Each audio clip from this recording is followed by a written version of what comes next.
Hi, this is Alex from phpacademy.org, and in this tutorial for the new Boston I'm going to be talking about string length and why it's useful and how we can do it.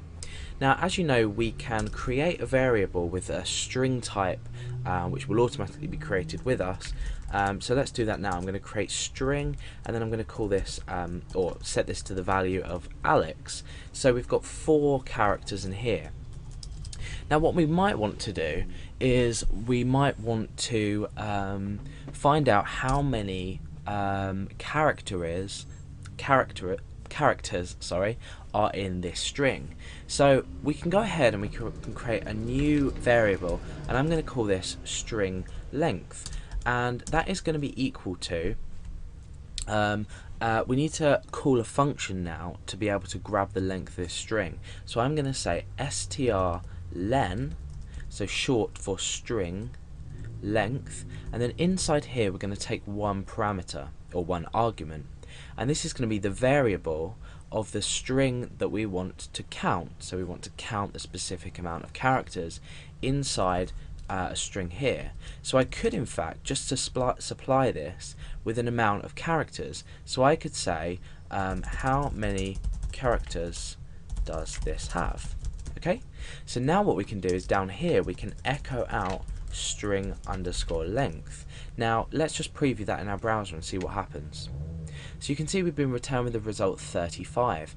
Now that in fact means that there are 35 characters in this string, obviously not including the single quotation marks on the outside. So let's just test this out, something we can monitor. Let's just type the character A. Now let's come and refresh, and you can see that says 1. So let's look at how we can probably calculate a predefined string. So all I'm going to do is I'm just going to pop the variable name in there, and that will transfer this data here into here. So now we should have the result 4.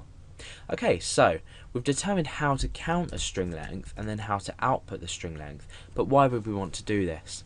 Now, there are a few different reasons why we would use this strlen function. Now the first main reason would be obviously to count the amount of characters, but we might want to loop through, using loops in PHP, loop through each character.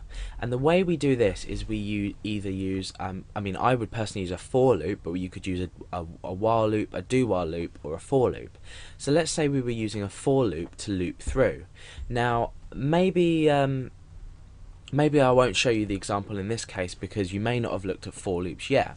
However, to loop through a certain amount of characters, we would need to first loop through the first character, then the second character, then the third character, and then the last character.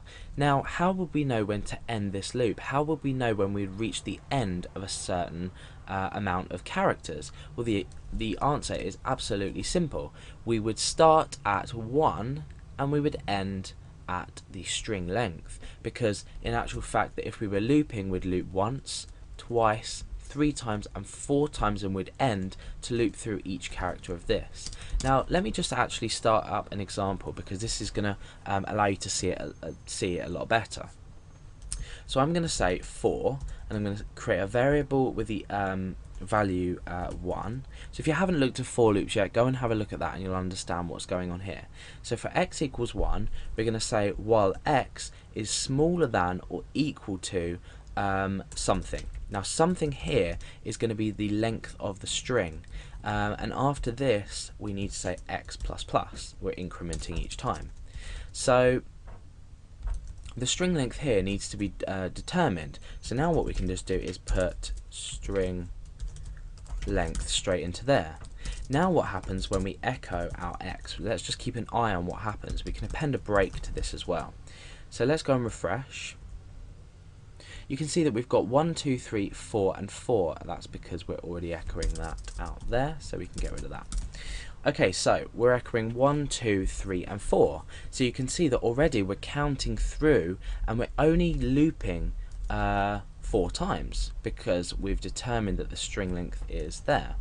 So this example might not particularly make sense to you now, but later on when you need to loop through a string or well, yeah, a string, if you want to loop through a string, you'd find this useful because you can determine a string length and then set a boundary for how many times you want to loop specifically.